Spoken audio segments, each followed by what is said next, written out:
のささやきの朗読や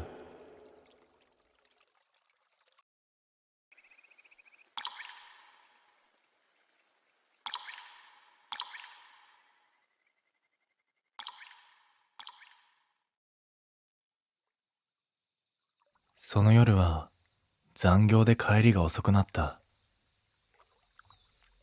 時計を見ると午前1時半。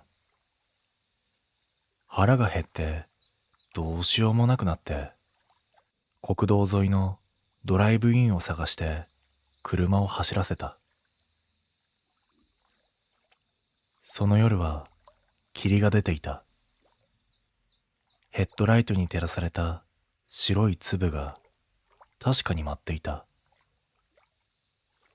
店の明かりが見えたのはもう参道に入る直前だった。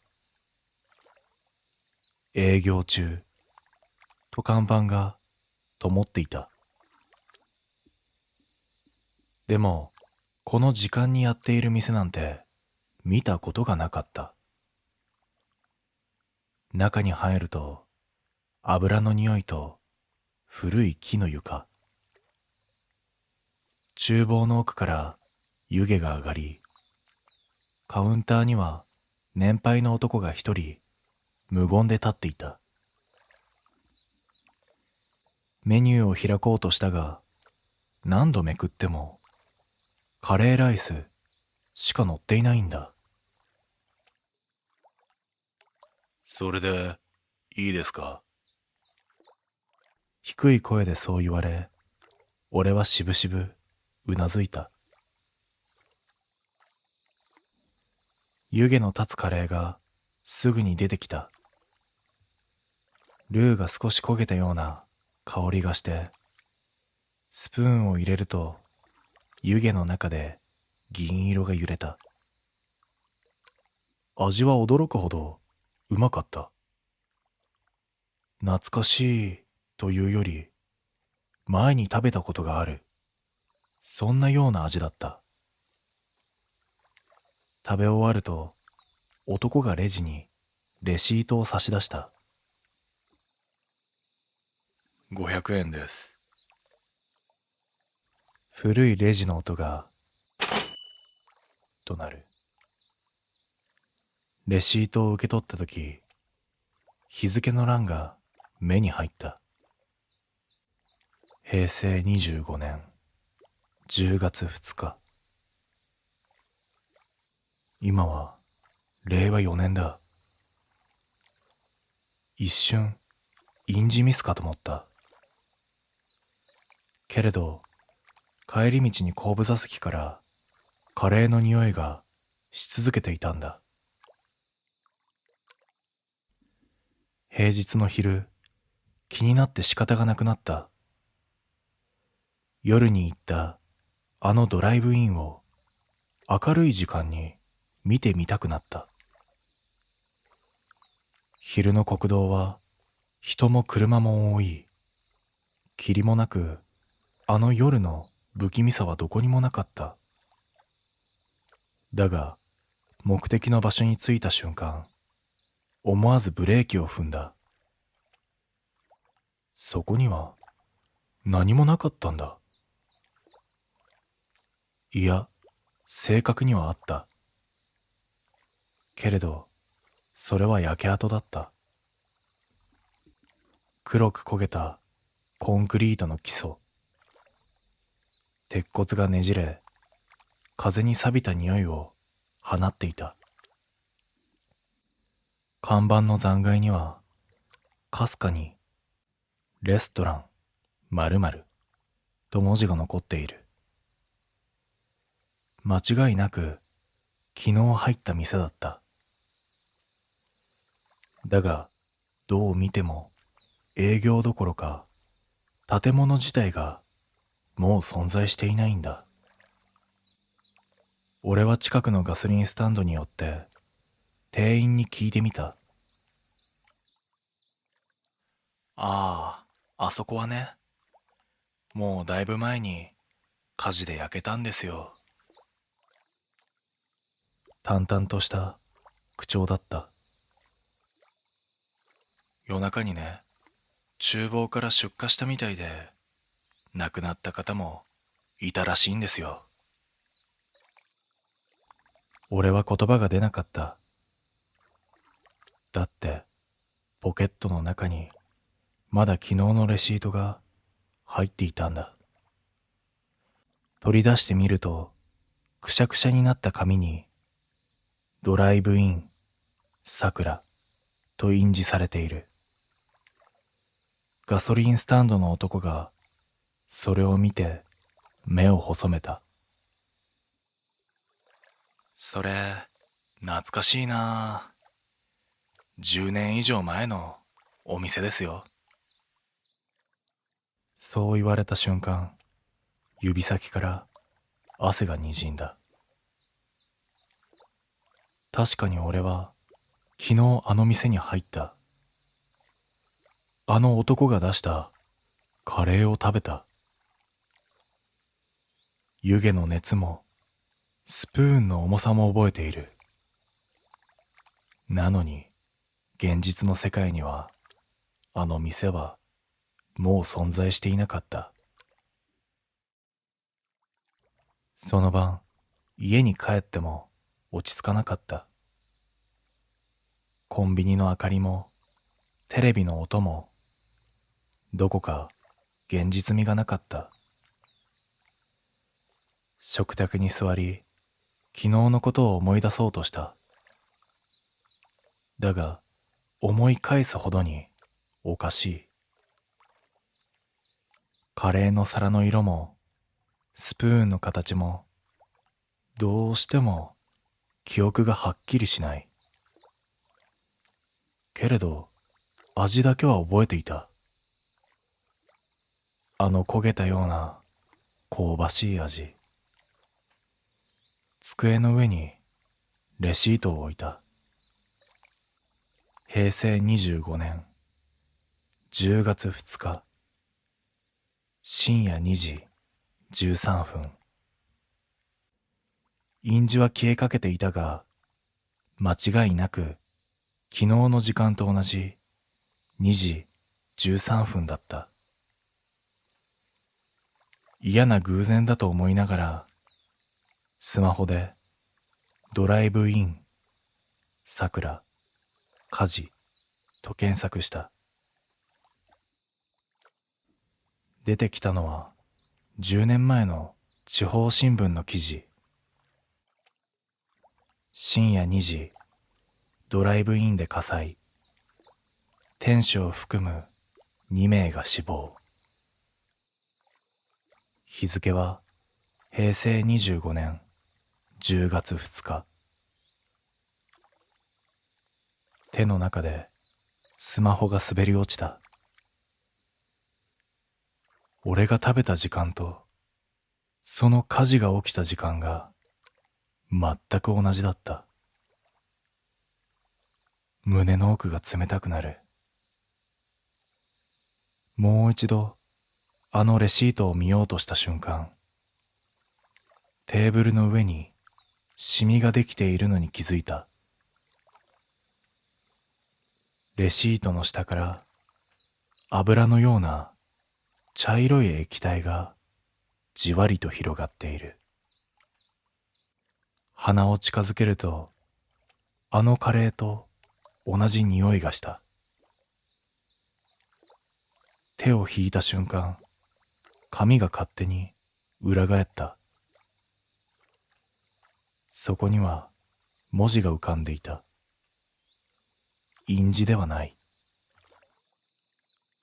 インクがにじむようににじんで現れた文字。そこには、また食べに来てね。指先が震えた。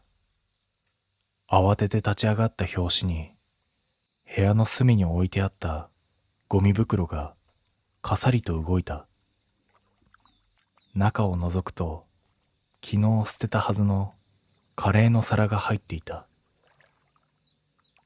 皿の上には焦げたスプーンがまだ温かいままだった。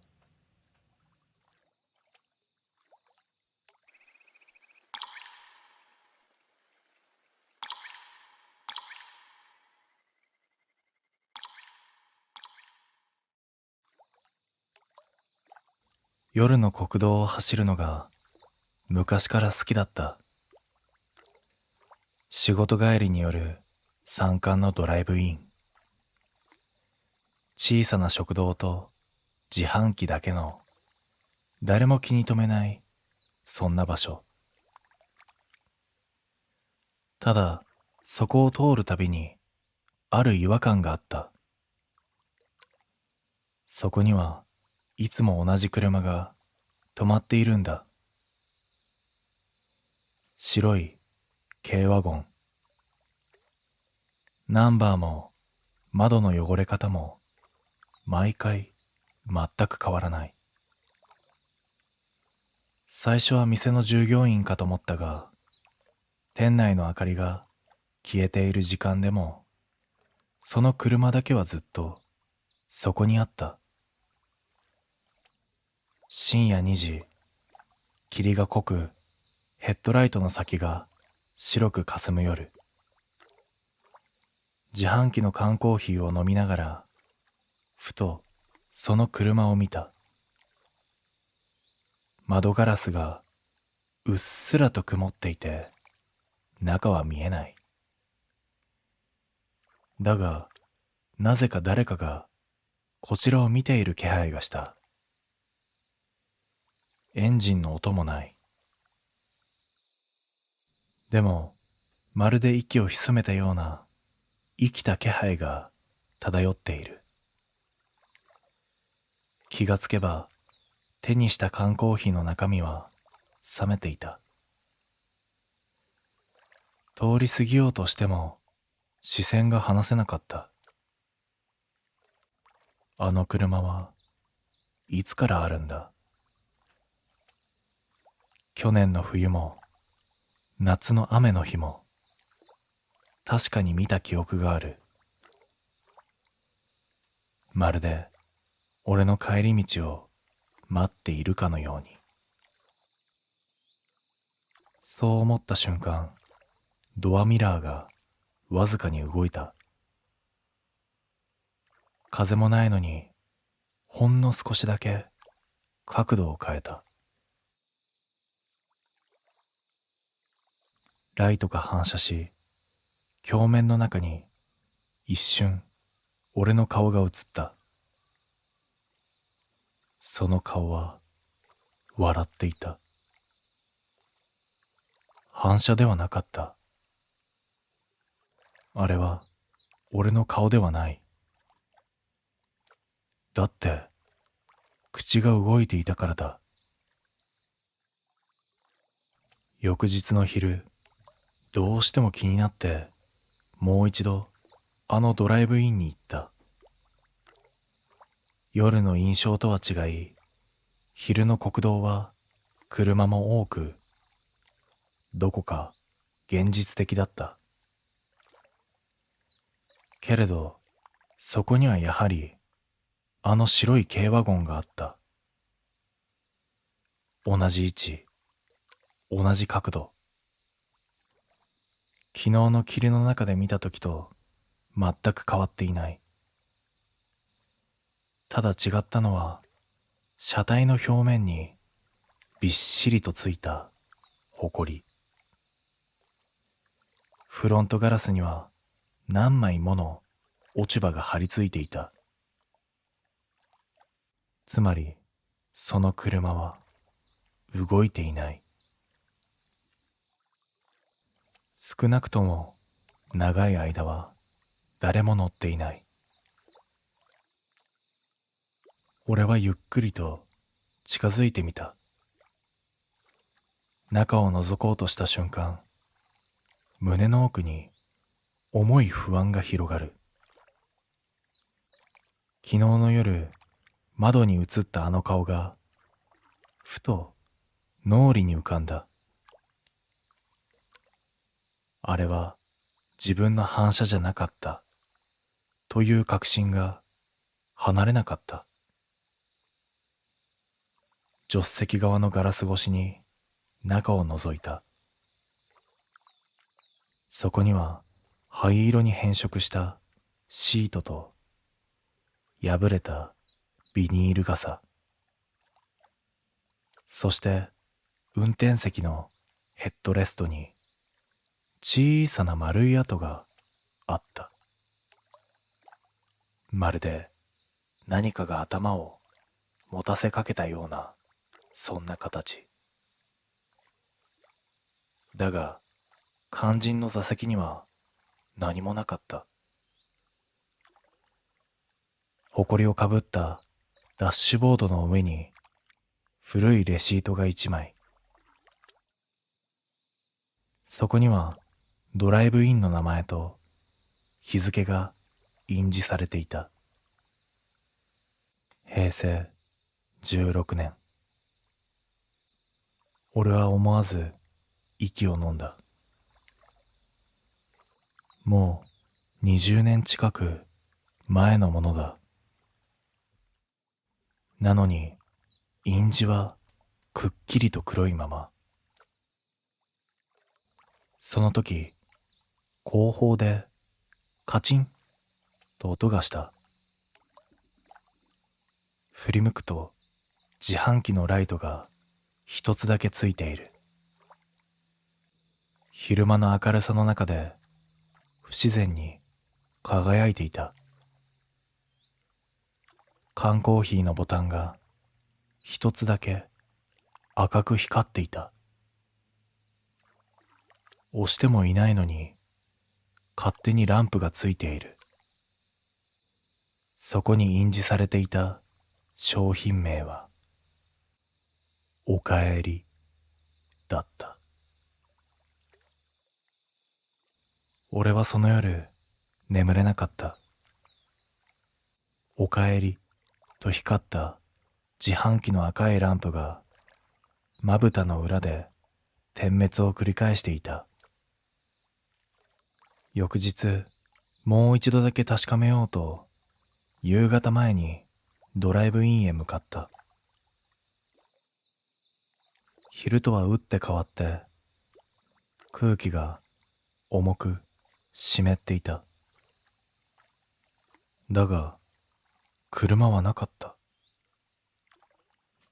昨日まで確かにあったあの白い軽ワゴンが影も形もなかった。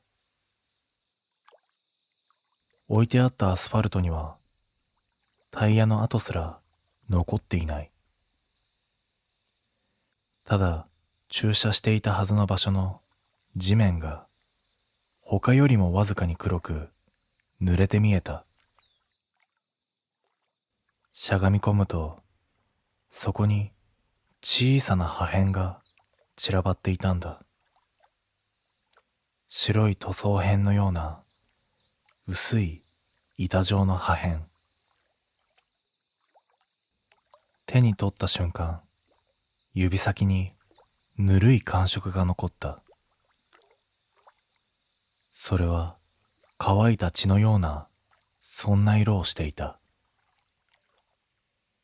ふと顔を上げると、自販機のライトがまた一つだけついていた。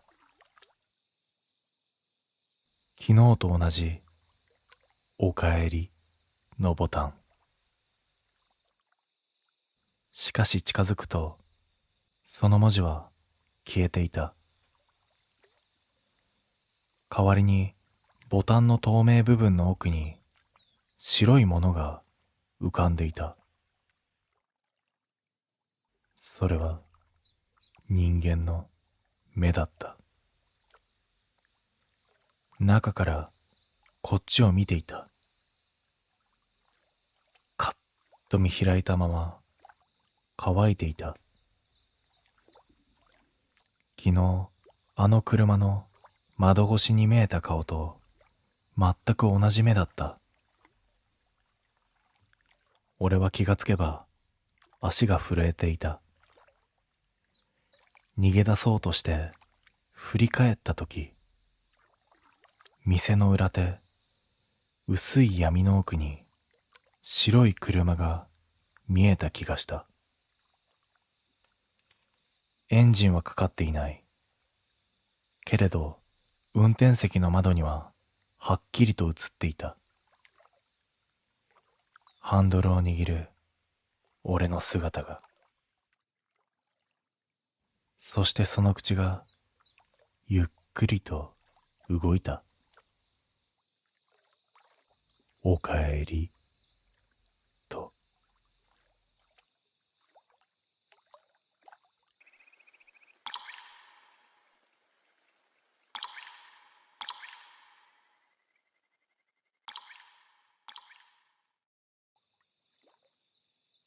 あの日、俺たちは4人で山を越えていた。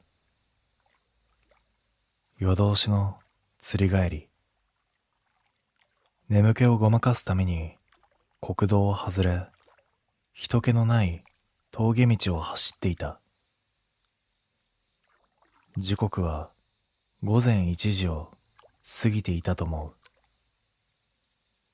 街灯はなく、ヘッドライトの明かりだけが頼りだった。その時、前方にぽつりと光が見えた。遠くに浮かぶような、そんな明かり。近づくと、それはドライブインだった。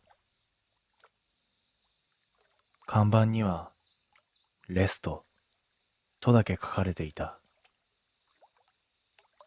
こんな山奥に店があるとは思わなかった。だが、中は明るく、窓から漏れる光の中に、テーブルと椅子が整然と並んでいるのが見えた。ちょうどいいじゃん。休もうぜ。誰かがそう言って車を止めた。店の中は暖かかった。BGM が流れ、厨房の奥から油の匂いが漂ってくる。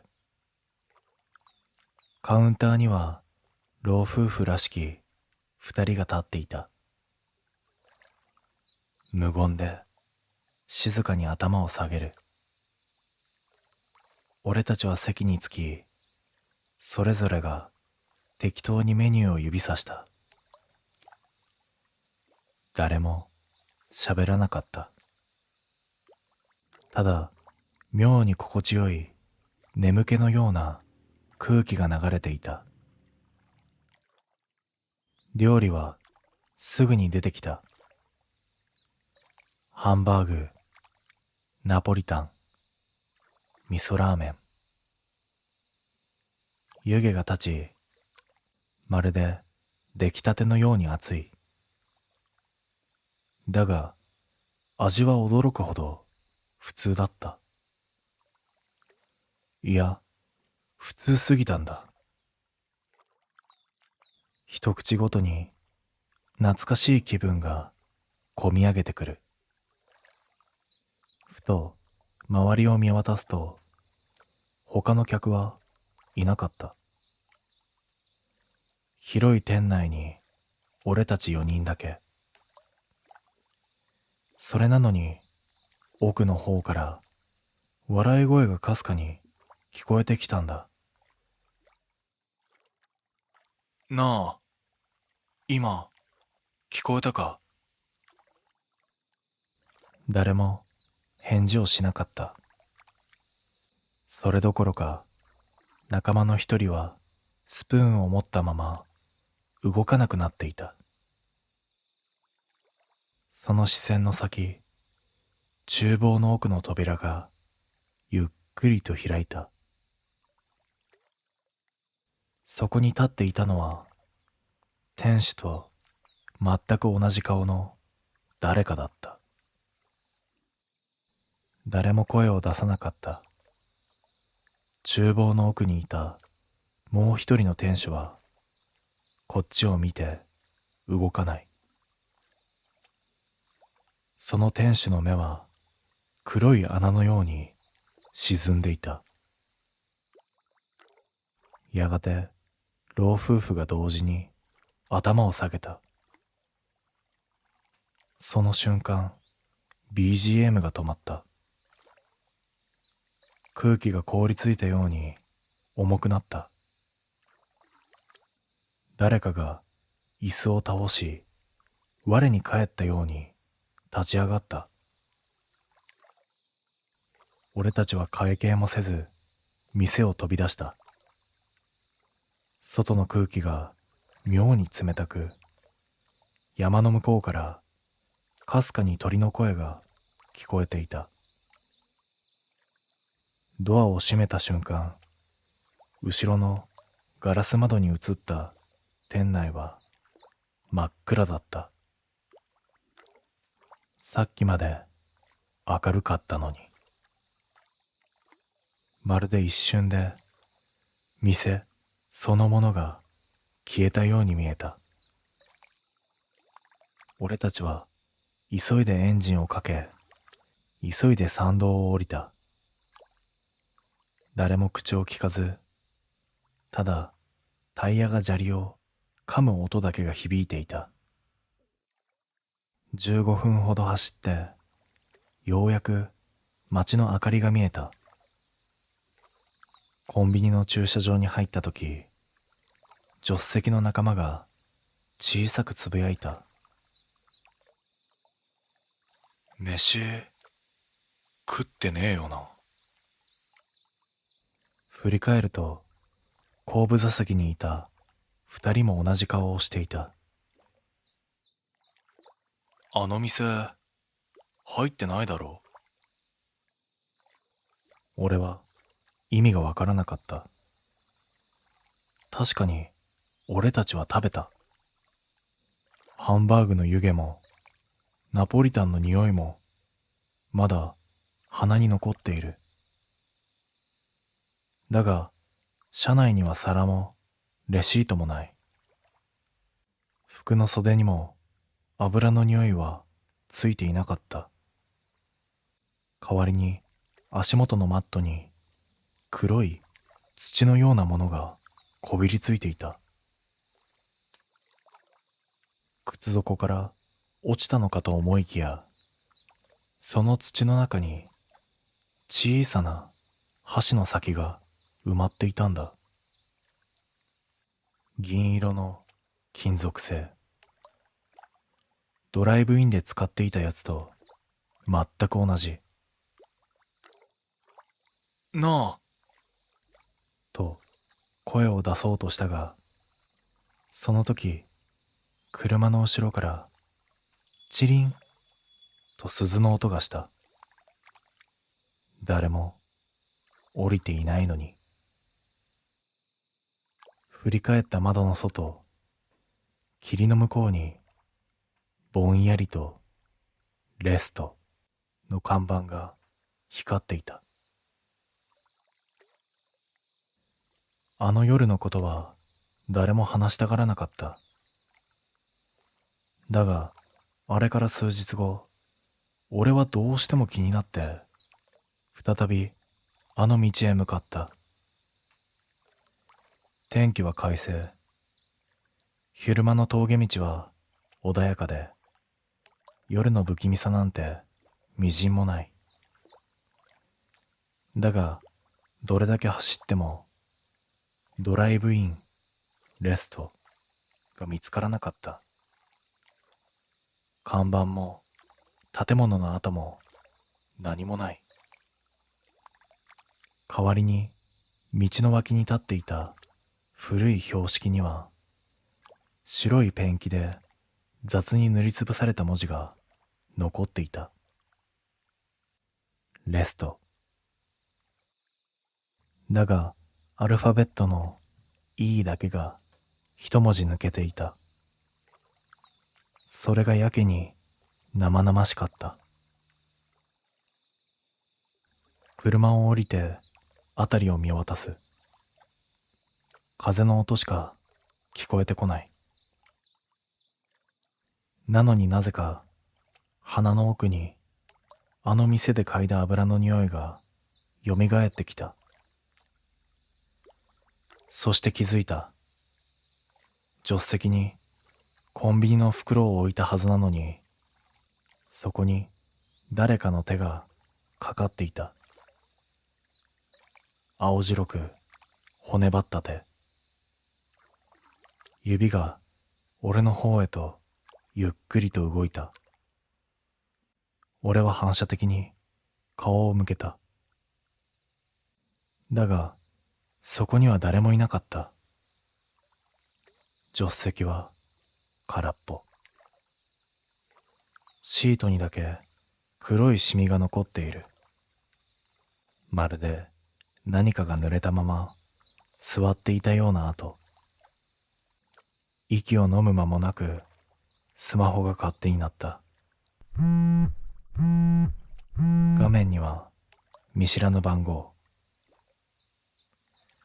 通話を切ろうとしたが、耳に当てた瞬間、聞こえた。ごちそうさま。その声は、あの店の店主の声だった。慌ててスマホを落とした拍子に、カーナビの画面が切り替わった。そこに表示された現在地は、ありえない場所。ドライブイン、レスト。そこに赤い点が点滅していた。そしてその下の時刻表示がゆっくりと変わっていく。2時14分、2時15分、2時16分。俺たちがあの店を出た2時17分で止まった。時計の針は今も動かない。それだけが俺が戻ってこれた証拠だと信じている。